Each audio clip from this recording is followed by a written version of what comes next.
video is going to be a little bit different than my other typical videos in that it's not necessarily guided towards a specific exercise or problem, but I think it's necessary to help compare and contrast ROI and residual income and how they can actually produce different decisions. So we have a situation here where Redmond Awnings is a division of Wrap Up Corp. They currently have a net operating income of $60,000 and average operating assets of $300,000. Their required rate of return for the company is 15%. They just start out and ask us, what is the division's ROI? So you know from the chapter, ROI is net operating income divided by average operating assets. So we simply calculate that as 60,000 net operating income that they gave us divided by 300,000 average operating assets that again they gave us equals 20%. And recall that ROI is defined as a percentage. So our answer is going to be D over here. So far, so good. Now let's switch around the situation. Let's assume we started with the 60,000 net operating income and average operating assets of 300,000, but we say that the division manager is going to be evaluated based on ROI, and this division manager has an opportunity to make an extra investment of 100,000 that would generate additional net operating income of 18,000 per year. And we're wondering if they're evaluated on ROI, would they actually want to do it? Because again, this is a potential future opportunity. So let's first take a look at what would ROI be if they took on this additional investment opportunity. Recall that now to operating income was 60,000.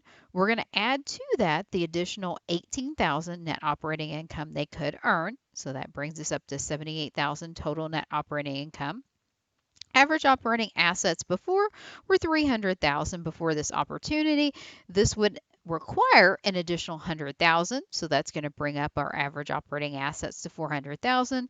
The new net operating income of 78,000 divided by the new average operating assets of 400,000 gives us a slightly lower ROI of 19.5%. Recall before it was 20%, now it would actually bring it down a 0.5% to 19.5%. So if they're evaluated ROI and maybe they get a bonus based on ROI and improving their ROI, do you think they'd want to tackle this opportunity? Yes or no? The answer, unfortunately, would be no, because it's actually going to lower their return from 20% to 19.5. So that's a sole measure that they're measured on, and again, maybe get a bonus on in their own self-interest. They would say, no thanks, I'm not going to lower my return. Now let's think about though that, would the company though, so I first asked, would that division manager based upon ROI? And let me step back and say, would the company overall want them to make that additional investment, yes or no? And the answer is going to be different. And why is the answer different? From the company's perspective, they're going to look at this investment and say, look, I can get a return of 18,000 net operating income divided by the 100,000 additional operating assets. That means that particular investment opportunity gets me an 18% return. We only require minimally 15%. So while the company overall is going to go from an ROI of 20% to 19.5%, that's still an overall company ROI above 15%. And again, specifically, this investment opportunity is above 15%, and actually it's 18%. So the company is in conflict. They want the manager to do it. The manager's probably not going to do it, again, if they're solely measured on ROI. So let's think about whether or not residual income produces different decision making. So let's look at this same problem, start with the same problem and say initially, what's the residual income?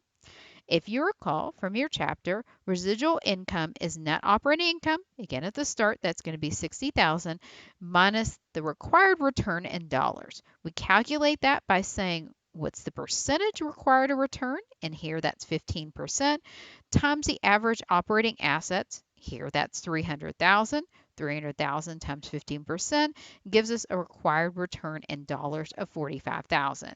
Subtract that from what they're actually being returned, the 60,000, and we get a residual income of 15,000. What that's just saying is we have 15,000 extra net operating income dollars over and above the 45,000 that we were required to earn. So from this, we know we're definitely earning above 15%.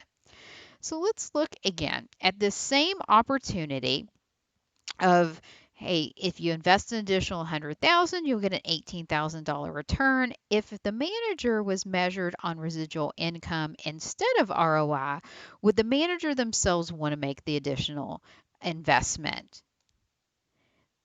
So let's look at how residual income would change. Net operating income would go from 60,000 plus the 18,000. New net operating income would be 78,000. Required return started with a 300,000 average operating assets. We add an additional 100,000, so that's 400,000. Our required return is still 15%. 15% times 400,000 gives us minimally we needed to return $60,000. We actually returned 78,000, so 78,000 minus 60,000 gives us a residual income of 18,000. Recall from a prior problem, we had previously had a residual income of 15,000. Now we would have a residual income of 18,000. That would mean residual income would increase by 3,000 as a result of this investment opportunity.